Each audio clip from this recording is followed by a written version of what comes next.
Over the past couple of months, presidential contender Andrew Yang has picked up quite a bit of support online, although not in all cases support that he necessarily would prefer to have. And joining us now to break down one of the weird sources of this support is writer for Mother Jones, Ellie Breland. Welcome to the show. Hi, thanks for having me. Very glad to have you here. I enjoyed your recent piece about Andrew Yang and the weird support that he's picked up from some in the alt-right and white nationalists and various people of that sort. Before we get into what you found though, I just wanted to make clear because I had Andrew Yang on my show. He didn't say anything that made me think that he was supportive of any of what these sorts of people want. He's disavowed their support. So just to be clear, have you seen him say anything that sort of draws a logical link to their support, or is it just that they like him and there's not much he can do about it?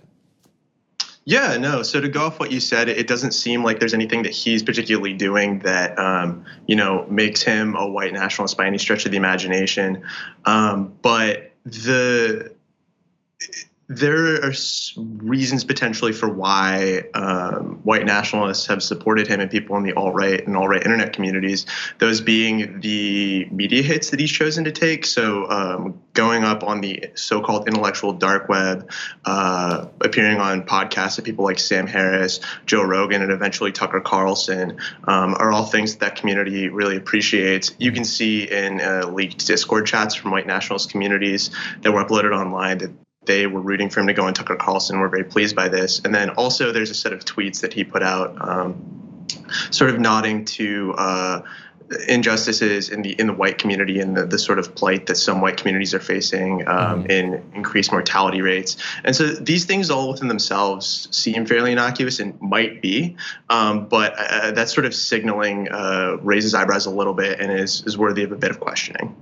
Yeah, although, I mean, I think that he's in a little bit of a hard position because of course he's running as someone who's fairly unknown against many other people running this Democratic primary. If he gets a chance to go on like Joe Rogan or even someone like Tucker Carlson, who I kind of have an issue with someone appearing on Tucker Carlson considering how much he's done to amplify white nationalist propaganda. I mean, I feel like he kind of has to take that opportunity almost to have a chance of standing out. Does that and that's what his campaign said, for sure. And I do see the logic in that, definitely. I think that while it is understandable and my story isn't meant to be an indictment, I think that these types of things are worth critically examining at the very least, especially in concert with those specific tweets. The rhetoric of the tweets and the sort of like nod to white grievances, I think, is a little bit not normal. I don't think that we've seen that from politicians generally. And so, those things are worthy of critical analysis. Certainly not indictments, but they raise eyebrows. And as you mentioned, he has denounced this support and says that he doesn't want those people supporting him and all that. It's interesting because when I had him on my show, we talked mostly about universal basic income. That's like the core plank of his campaign. We talked a good bit about climate change and what can be done about it. So those aren't typically issues that I think of as being appealing to people on the far right. When you go into their chat rooms, you see what they're talking about. What is their explanation as to why they're interested in him? Yeah, that's interesting. So I've spent some time in these chat rooms looking at what they're saying. And then I also in the story talked to one of the creators of the chat rooms. And their sort of rationale is that they're, I think, surprisingly ambivalent and agnostic to these sorts of quote unquote like liberal or left concerns. And they're most interested in getting a deal, like a quote unquote good deal for themselves. That's the term that they've used.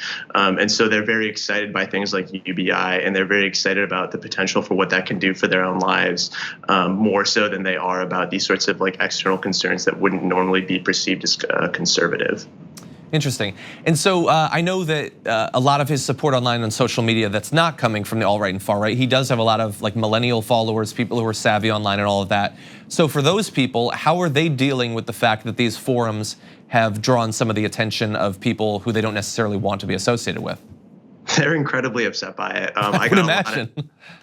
a lot of backlash on my story about very concerned people who were worried about these types of associations, who wanted to make it very clear that they are not white nationalists, that they see large swaths of Andrew Yang's base who are not white nationalists, who are not bigoted, and they want to be heard from, and they don't like these types of things at all. They're not embracing it, and so I think it's frustrating for them, as it probably is frustrating for his campaign too, to have to deal with these kinds of things.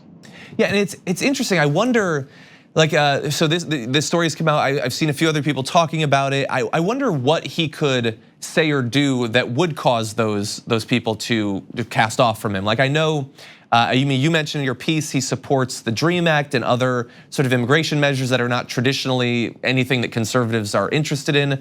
It would be interesting to speculate as to what he might say if he gets on the debate stage that would cause them to flee his campaign. Yeah, I mean, at this point, it's interesting because he's already sort of disavowed them, but you've still seen sites like the Daily Stormer say that we're still in on this guy. So I'm very curious to understand that too. And I don't know what that point will be, because I guess there's such a rightfully underserved and underspoken to community that they're going to grasp on whatever they can, and unless someone comes out stronger. I mean, ostensibly, you could argue, Donald Trump has spoken to their issues more, but they feel as though he's not delivered, and a lot of them feel at this point that they're done with him. So I don't know, I guess, what keeps them from holding onto his legs, so to speak. Yeah, it's interesting, and also considering the fact that, I mean, Donald Trump is already facing one primary challenger, but it's unlikely that it's going to be a really competitive or packed primary field on the Republican side. I mean, I would assume that if you're very online, there's not much really to spend your time on the right, whereas the Democratic primary is going to have a lot of different people. I wonder if there might be other efforts from the alt-right or white nationalists to sort of get involved and try to have an influence on that primary, although perhaps that's outside of the bounds of your research up until this point. Yeah, I mean, I haven't seen anything on it yet. Granted, I don't spend every single day on 4chan or in Discord communities, but you probably should not. Yeah, my brain would be poison more than it is. No, it's maybe there are things catching on there, but I haven't seen them yet. The Yang thing was really interesting because as soon as you hop into these communities, it's so noticeable. The sort of aesthetic of the vaporwave meme with just the neon pink and the retro sort of 80s flair is all over the place, or was all over the place, especially during the peak of his time online. Mm-hmm. Interesting. Well, Ali Brilliant, thank you so much for joining us. Writer for Mother Jones, writes about online disinformation and related topics, so everyone should go check it out. And thank you again. Thank you for having me.